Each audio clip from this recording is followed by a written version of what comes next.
सत्संग यानी सत्य क्या का संग, सत्य यानी पावर, सत्य यानी एनर्जी जो हमारे अंदर छिपी पड़ी है, वो एक्टिवेट होती है सत्संग से। अन्यथा हमारे भीतर इतनी एनर्जी, इतनी पावर है जैसे हनुमान जी के भीतर थी, उनकी भी उसने जगाई,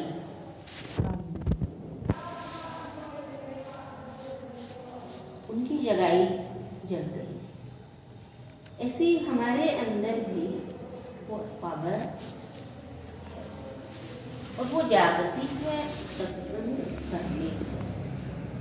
जिस प्रकार हम खाना खाते हैं तो हमारे तन को शक्ति मिलती है जिसके द्वारा हम पूरे दिन कुछ भी कर सकते हैं, लेकिन मन को तो पावर नहीं मिलती। जैसा भी बताया, मन को पावर कहाँ से मिलती है?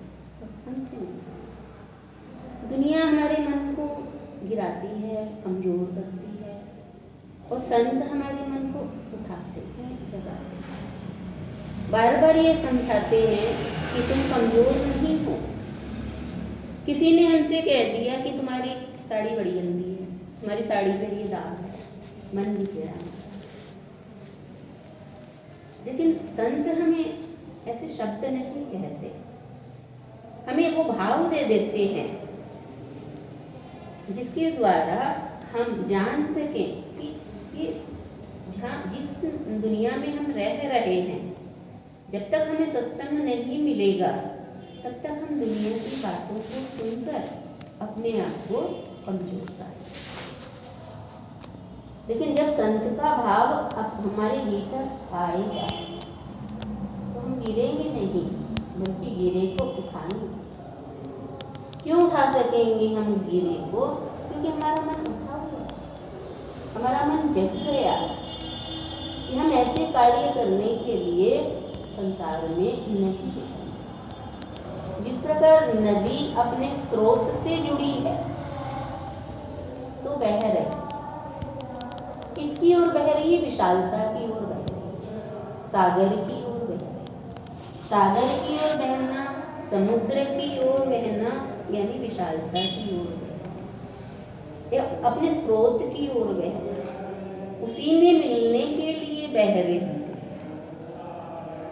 तो सब कुछ रास्ते में जो भी आ रहा है सबको या तो साथ लेती है या बड़ा है तो साइड कर देती है, पर बहना नहीं छोड़ती, एक सेकंड के लिए भी नहीं रुकती है, क्योंकि स्रोत से जुड़ी है। ऐसे ही जब हम सत्संग से जुड़ जाएंगे, ये सत्संग वो जनरल नहीं है, स्पेशल है, कुछ डिफरेंट है। अच्छा, ये ऐसा नहीं है कि हमने कथा सुन ली और 8 दिन हम सुन के आ गए और पल्ला झड़का के आ गए, वैसे के वैसे। क्या कथा ने हमें बदला? क्या गीता ने हमें बदला? क्या राम की रामायण ने हमें बदला? नहीं बदला। वो बदल सकती हैं, लेकिन हमारे अंदर ही वो चाह नहीं, वो चाह जगी ही नहीं, जगाने वाला कोई नहीं है कि तुम्हें बदलना है, तुम्हें चेंज लाना है। इसने भी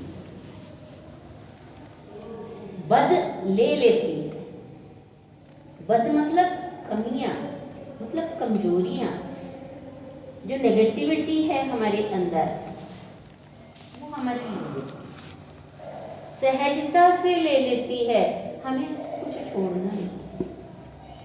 जैसे सफेद बाल आ गए तो काले चले, छोड़ना पड़ा कालों को? नहीं।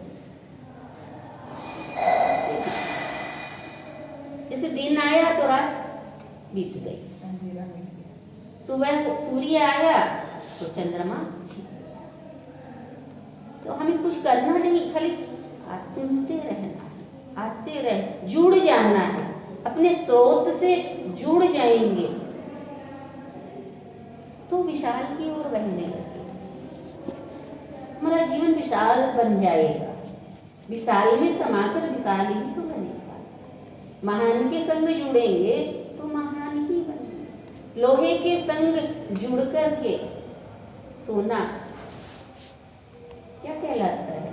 लोहा ही कहलाता है। लेकिन सोने के संग लोहा अगर जुड़ जाए तो सोना कहलाएगा।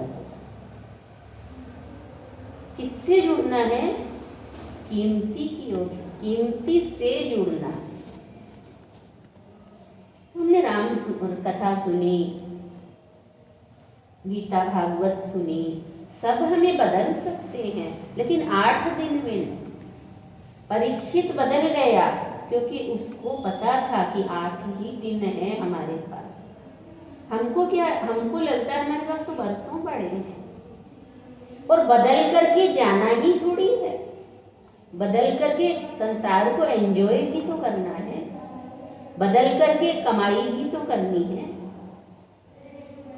पढ़ाई थोड़ी करनी है, कमाई भी करना है।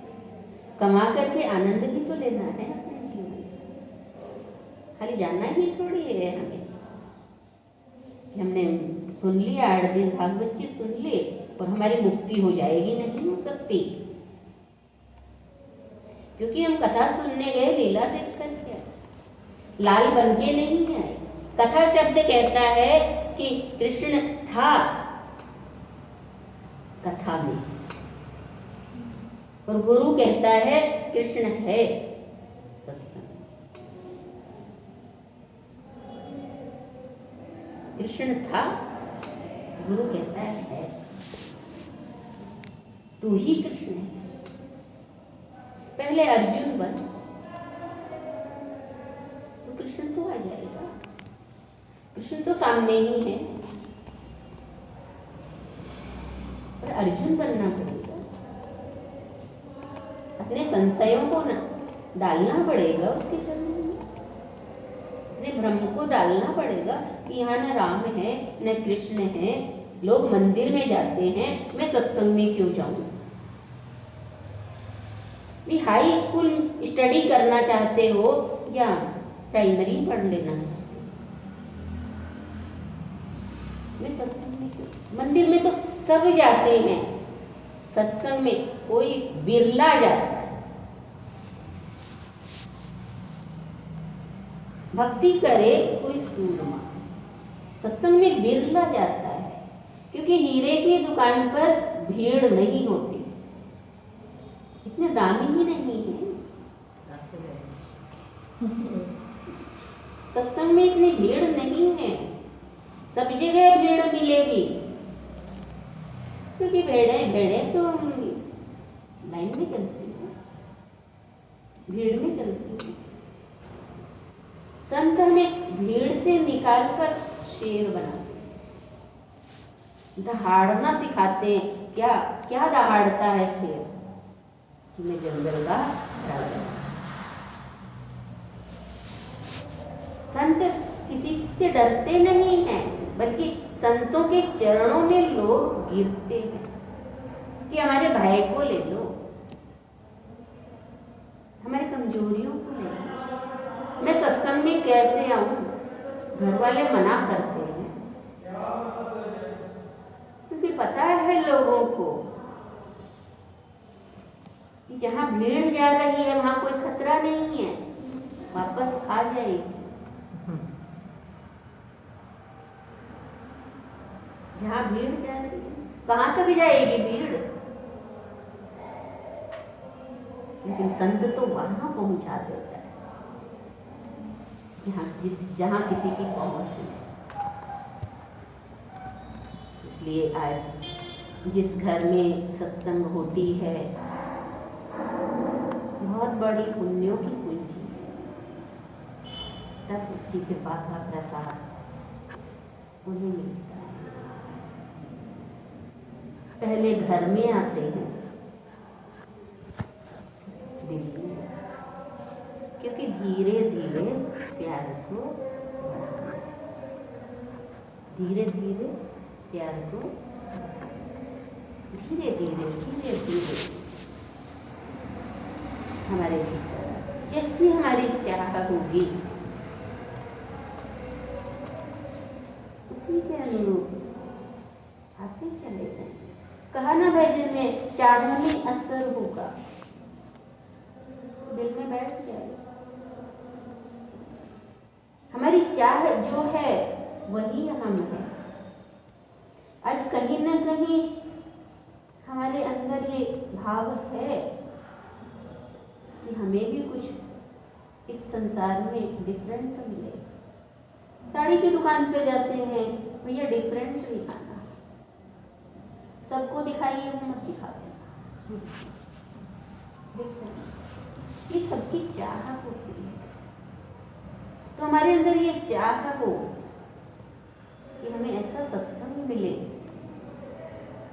कॉमन नहीं अनकॉमन, क्योंकि सत्संग कॉमन को अनकॉमन कर देता है, साधारण को असाधारण बना देता है, स्पाइसी को स्पेशल बना देता है।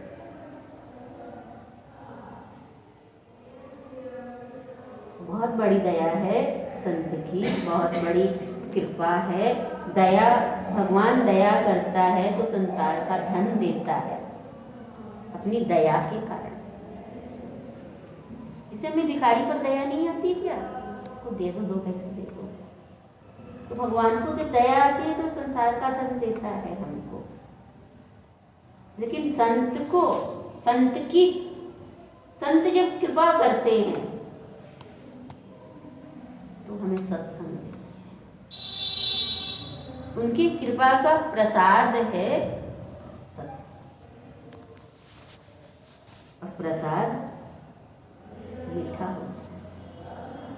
और जिसने उसकी कृपा को पहचान लिया, पा लिया, उसका दिल ही नहीं जीवन मीठा हो जाता है।